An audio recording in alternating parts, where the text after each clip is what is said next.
Now, you probably noticed I don't feel about that war the way we were told we were supposed to feel about that war, the way we were ordered and instructed by the United States government to feel about that war. You see, I tell you, my mind doesn't work that way. I got this real moron thing I do. It's called thinking. And I'm not a very good American because I like to form my own opinions. I don't just roll over when I'm told to. Sad to say, most Americans just roll over on command. Not me.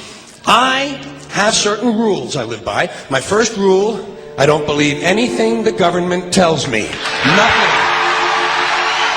Zero. Nope.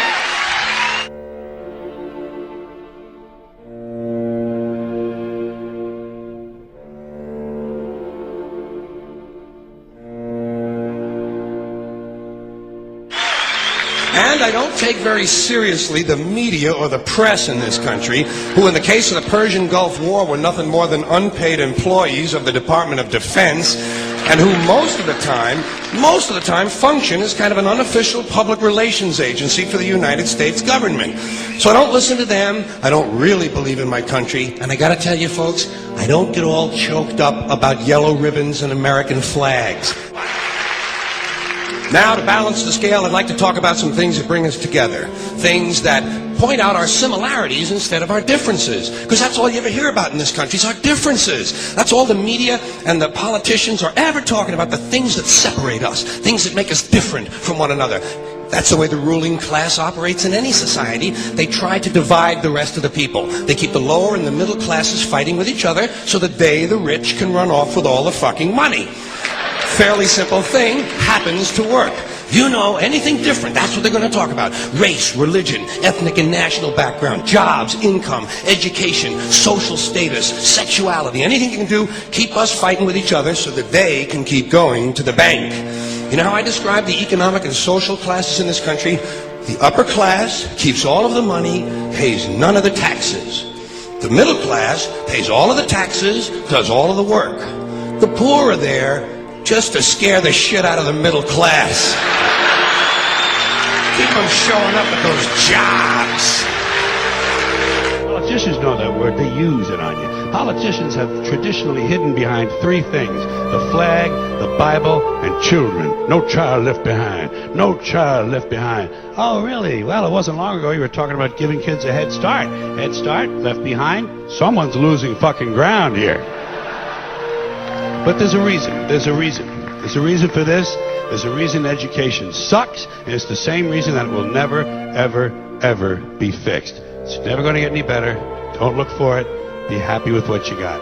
Because the owners of this country don't want that. I'm talking about the real owners now.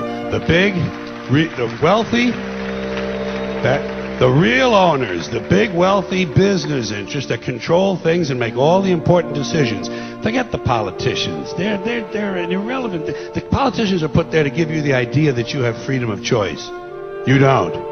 You have no choice. You have owners. They own you. They own everything. They own all the important land. They own and control the corporations. They've long since bought and paid for the Senate, the Congress, the state houses, the city halls. They got the judges in their back pockets, and they own all the big media news, all the big media companies. So they control just about all of the news and information you get to hear. They got you by the balls.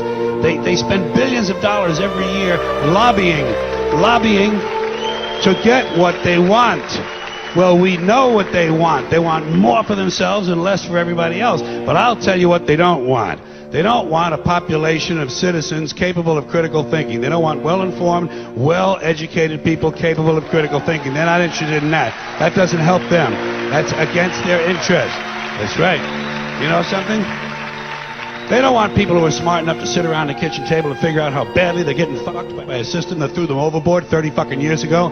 They don't want that. You know what they want? They want obedient workers. Obedient workers. People who are just smart enough to run the machines and do the paperwork, and just dumb enough to passively accept all these increasingly shittier jobs with the lower pay, the longer hours, the reduced benefits, the end of overtime, and the vanishing pension that disappears the minute you go to collect it. And now they're coming for your Social Security money. They want your fucking retirement money. They want it back.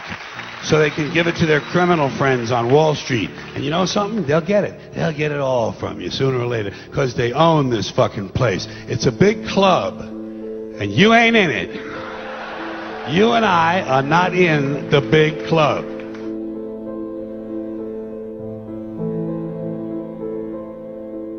The greatest form of control is where you think you're free when you're being fundamentally manipulated and dictated to.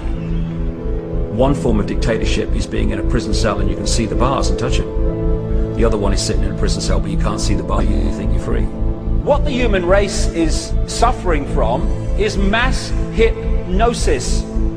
We are being hypnotized by people like this. Newsreaders, politicians, teachers, lecturers.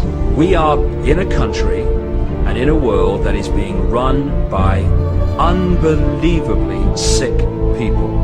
The chasm between what we're told is going on and what is really going on is absolutely enormous. The greatest hypnotist on planet Earth is a oblong box in the corner of the room. It is constantly telling us what to believe is real.